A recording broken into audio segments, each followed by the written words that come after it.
नमस्कार, welcome to Odia education channel. Hello friends, आम ताहले सरस्वती शिशु विद्या मंदिर सरस्वती गणित माना प्रथम श्रेणी द्वितीय भाग बही को आम कंटिन्यू पढ़ुचे। चलतु ताहले आज आम आरंभ करवा। ताहले देख आम पूर्व वीडियो रे पृष्ठ 62 20 नंबर पर्यंत आम कंप्लीट करथिले। पृष्ठार अभ्यास कार्य 2 रु आरंभ करवा। ताहले देख आज आम 1 नंबर आरंभ करवा हैला। ताहले देख 1 नंबर प्रश्न होची कौन, रविर बयस 12 वर्ष और तांको जेजेंक बयस 64 वर्ष हेले दुहिंक बयस मिसी केते हैला।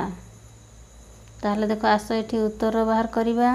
ताहले देख रविर बयस केते, रविर बयस एठी देछि केते 12 वर्ष। ताहले एठी लिखिबा केते 12 वर्ष हैला। रविर जेजेंक बयस केते, रविर जेजेंक बयस होछि केते 64 वर्ष। ताहले एठी लिखिबा 64। ताहले देख उभयंक मोट बयस ताहले केते, उभयंक ताहले रविर बयस होछि 12 वर्ष युक्त जेजेंक बयस हैला। ताहले देख एटा को हम मिसेबा।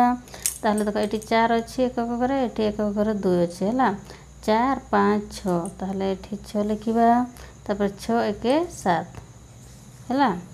ताहले देख केते दुहिंकर बयस जदि आम मिसेबा केते वर्ष होछि 76 वर्ष हैला। ताहले एठी लिखिबा अतएव रवि और तांको जेजेंक बयस मिसी होछि केते 7 रे 6 76 वर्ष हैला। बुझी हैला। तापर देख 2 नंबर हैला। ताहले देख 2 नंबर प्रश्न होछि कोन, राम पाखरे 61 टी पिजुड़ी अछि और श्याम पाखरे 18 टी पिजुड़ी अछि, तेबे उभयंक पाखरे मोट केतोटी पिजुड़ी अछि हैला। ताहले एठी प्रश्न को भल भाबरे बुझिबो। राम पाखरे 61 टी पिजुड़ी अछि और श्याम पाखरे 18 टी पिजुड़ी अछि, तेबे उभयंक पाखरे मोट केतोटी पिजुड़ी अछि। ताहले देख एटा को मु खाता रे करि दउछि हैला। ताहले एटा अछि केते 2 नंबर हैला। ताहले देखो एठी कोन, राम पाखरे 61 टी पिजुड़ी अछि, एठी लिखिबा कोन,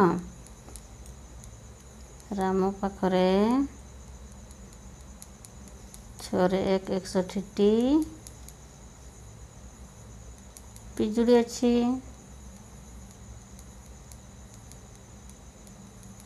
हैला।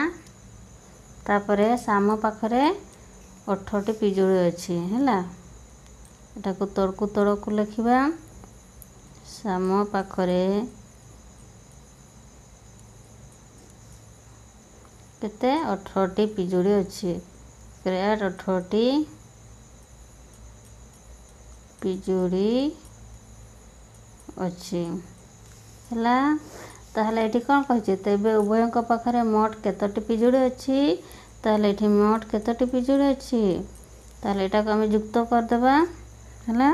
ताहले देखो 8 आ 1 जदि मिसेबा केते हेबो 9। ताहले एठी लिखिबा 9 आ 6 1 7 हैला। ताहले केते 7 रे 9 79 टी पिजुड़ी अछि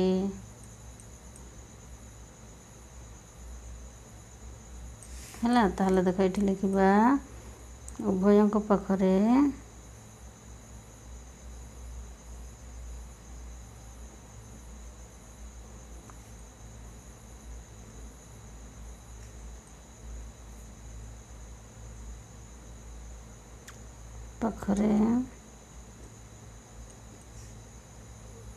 मोट 7 रे 9 79 टी पिजुड़ी अछि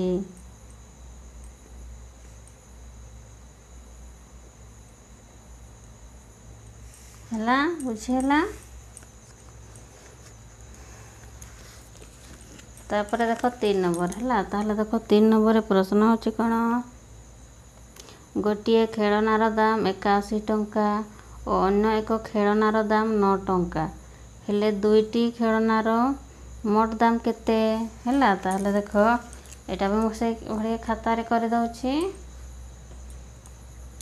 एटा होछि केते 3 नंबर हैला। ताहले देखो गोटिए खेलनार दाम होछि 81 टंका ଗୋଟିଏ ଖେଳନାର ଦାମ 81 ଟଙ୍କା। ତାପରେ କ'ଣ ଅନ୍ୟ ଏକ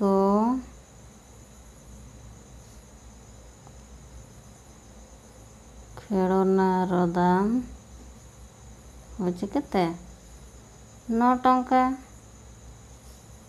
ତାହେଲେ ଏଠି ଆମେ କ'ଣ ବାହାର କରିବା ଦୁଇଟି ଖେଳନାର ମୋଟ ଦାମ ହେଲା। ତାହେଲେ ମୋଟ ଦାମ ତାହେଲେ କେତେ ତାହେଲେ 9 ଏକେ 10 ଏକୁ ଏଠି ମିଶାଇ ଦେବା ହେଲା 8 ଏକେ 9 ହେଲା। ତାହେଲେ କେତେ ଟଙ୍କା ମୋଟ କ'ଣ ଦୁଇଟି ଖେଳନାର ମୋଟ ଦାମ ହେଉଛି କେତେ 90 ଟଙ୍କା ହେଲା। ବୁଝିହେଲା। ତାପରେ ଦେଖ 64 ପୃଷ୍ଠାର 4 ନମ୍ବର ହେଲା। ତାହେଲେ ଦେଖ 4 ନମ୍ବରରେ ପ୍ରଶ୍ନ ହେଉଛି କ'ଣ ରବି ଓ ରମେଶଙ୍କୁ ଗୋଟିଏ ଗୋଟିଏ ସଂଖ୍ୟା ଲେଖିବାକୁ କୁହାଗଲା। ରବି ବାସ୍ତୁର ଓ ରମେଶ ସୁଡ଼ ଲେଖିଲା। ବାବୁ ରବି ଓ ରମେଶ ଲେଖୁଥିବା ସଂଖ୍ୟା ଦୁଇଟିକୁ ମିଶାଇ ଲେଖିଲା। ବାବୁ ଲେଖିଥିବା ସଂଖ୍ୟାଟି ତାହେଲେ କେତେ ହେଲା। ତାହେଲେ ଦେଖ ପ୍ରଶ୍ନକୁ ଭଲ ଭାବରେ ପ୍ରଥମେ ବୁଝିବ। ରବି ଓ ରମେଶ ଗୋଟିଏ ଗୋଟିଏ ସଂଖ୍ୟା ଲେଖିବାକୁ କୁହାଗଲା ହେଲା। ରବି ଲେଖିଲା ବାସ୍ତୁର ଓ ରମେଶ ଲେଖିଲା ସୁଡ଼ା। ରମେଶ ଲେଖିଲା ସୁଡ଼। ତାହେଲେ ବାବୁ କେତେ 4 ନମ୍ବର ହେଲା। ତାହେଲେ ଦେଖ ରବି ଲେଖିଲା କେତେ 7 2 ବାସ୍ତୁର। ଆଉ କିଏ ରମେଶ ଲେଖିଲା 1 6 16। ତାହେଲେ ଏ ଦୁଇଟି ଯଦି ଆମେ ମିଶାଇବା ତାହେଲେ କେତେ ହେବ 6 7 8 ତାପରେ ଏଠି ହେଉଛି କେତେ 7 7 1 8। ତାହେଲେ କେତେ ଲେଖିଲେ ମୋଟ କେତେ ଲେଖିଲେ 8 8 88। ତାହେଲେ ବାବୁ ଲେଖିଥିବା ସଂଖ୍ୟାଟି ହେଉଛି କେତେ ତାହେଲେ ଏଇଟା କ'ଣ ବାବୁ ଦୁଇଟି ସଂଖ୍ୟାକୁ ମିଶାଇଲା ବା ଲେଖିଲା। ତାହେଲେ ଏଠି ଲେଖିବା ମୋଟ ବାବୁ ଲେଖିଥିବା ସଂଖ୍ୟାଟି ହେଉଛି କେତେ 8 8 88 ହେଲା। ବୁଝିହେଲା। ତାପରେ ଦେଖ 5 ନମ୍ବର ହେଲା। ତାହେଲେ ଦେଖ 5 ନମ୍ବରରେ ପ୍ରଶ୍ନ ହେଉଛି କ'ଣ ସୀତା ପାଖରେ 6 9 69ଟି କଡ଼ି ଥିଲା। ତାକୁ ତାର ସାଙ୍ଗ ମିତା 10ଟି କଡ଼ି ଦେଲା। ସୀତା ପାଖରେ ମୋଟ କେତୋଟି କଡ଼ି ହେଲା। ତାହେଲେ ଦେଖ ସୀତା ପାଖରେ କେତେ 6 9 69ଟି କଡ଼ି ଥିଲା। ତାକୁ ପୁଣି ତାର ସାଙ୍ଗ ମିତା 10ଟି କଡ଼ି ଦେଲା। ତାହେଲେ ସୀତା ପାଖରେ ମୋଟ କେତୋଟି କଡ଼ି ହେଲା। ତାହେଲେ ଦେଖ ଏଇଟା ବି ମୁଁ କରିଦେଉଛି। ତାହେଲେ ଏଇଟା ହେଉଛି କେତେ 5 ନମ୍ବର ହେଲା। ତାହେଲେ ଏଠି କ'ଣ ସୀତା ପାଖରେ 6 9 69ଟି କଡ଼ି ଥିଲା ହେଲା।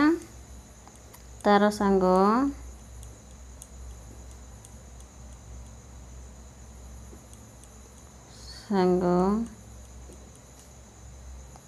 ମିତା 10ଟି କଡ଼ି ଦେଲା। ତାହେଲେ ମୋଟ କେତୋଟି କଡ଼ି ହେଲା। ତାହେଲେ ମୋଟ କଡ଼ି କେତେ ଏଟାକୁ ମିଶାଇ ଦେବା। ତାହେଲେ ଦେଖ 9 ଆଉ 0 ଯଦି ମିଶାଇବା 9 ହେବ। 6 ଆଉ 1 ମିଶାଇଲେ 7 ହେଲା। 7ଟି କଡ଼ି ଦେଲେ। ତାହେଲେ ଦେଖ ମୋଟ ସୀତା ପାଖରେ କେତୋଟି କଡ଼ି ହେଲା। ସୀତା ପାଖରେ ମୋଟ 17 59 କୋଡ଼ି ହେଲା ହେଲା ବୁଝିହେଲା।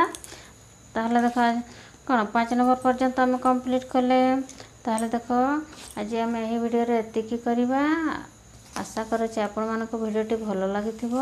ତାହେଲେ ଦେଖ ଭିଡ଼ିଓ ଯଦି ଭଲ ଲାଗିଥିବ ତାହେଲେ ଲାଇକ୍ କରିବ, ସେୟାର କରିବ ଆଉ ଚ୍ୟାନେଲକୁ ସବସ୍କ୍ରାଇବ୍ କରିବାକୁ ଜମାରୁ ଭୁଲିବ ନାହିଁ।